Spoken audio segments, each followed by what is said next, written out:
ایک دیوار پر کاغذ چپکا دیکھ کر میں قریب چلا گیا۔ اس پہ لکھی تحریر پڑھنے لگا۔ لکھا تھا، برائے کرم ضرور پڑھیے۔ اس راستے پر کل میرا 50 روپے کا نوٹ کھو گیا ہے، مجھے ٹھیک سے دکھائی نہیں دیتا۔ جسے بھی ملے برائے کرم پہنچا دیجیے، نوازش ہوگی۔ نیچے اس کا ایڈریس لکھا تھا۔ یہ پڑھنے کے بعد مجھے بہت حیرت ہوئی کہ 50 کا نوٹ کسی کے لیے اتنا ضروری ہے، تو اس پتے پر جانے کا ارادہ کیا اور اس گلی میں اس مکان کے دروازے پر آواز لگائی۔ ایک ضعیفہ لاٹھی ٹیکتی ہوئی باہر آئی۔ پوچھنے پر معلوم ہوا بڑی بھی اکیلی رہتی ہے اور کم دکھائی دیتا ہے۔ میں نے کہا، ماں جی، آپ کا 50 کا نوٹ مجھے ملا ہے، اسے دینے آیا ہوں۔ یہ سن کر بڑھیا رونے لگی۔ بیٹا، ابھی تک قریب 50 لوگ مجھے 50 کا نوٹ دے گئے ہیں۔ میں ان پڑھ ہوں، ٹھیک سے دکھائی بھی نہیں دیتا۔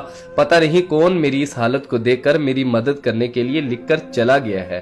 بہت اصرار کرنے پر ماں نے پیسے تو رکھ لیے، لیکن ایک درخواست کی کہ بیٹا، میں نے نہیں لکھا، کسی نے میری مدد کی خاطر لکھ دیا ہے، جاتے ہوئے اسے پھاڑ کر پھینک دینا۔ میں نے ہاں کہہ کر ٹال تو دیا، لیکن میرے ضمیر نے مجھے سوچنے پر مجبور کر دیا کہ ان سبھی لوگوں سے بڑھیا نے وہ کاغذ پھاڑنے کے لیے کہا ہوگا، مگر کسی نے نہیں پھاڑا۔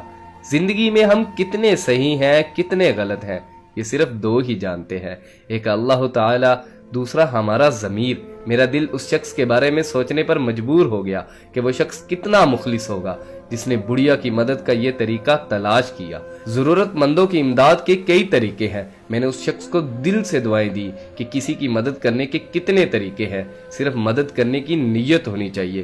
راستہ اور رہنمائی اللہ کی طرف سے ہو جاتی ہے۔ ویڈیو اچھی لگی ہو تو لائک کیجیے گا، شیئر کیجیے گا۔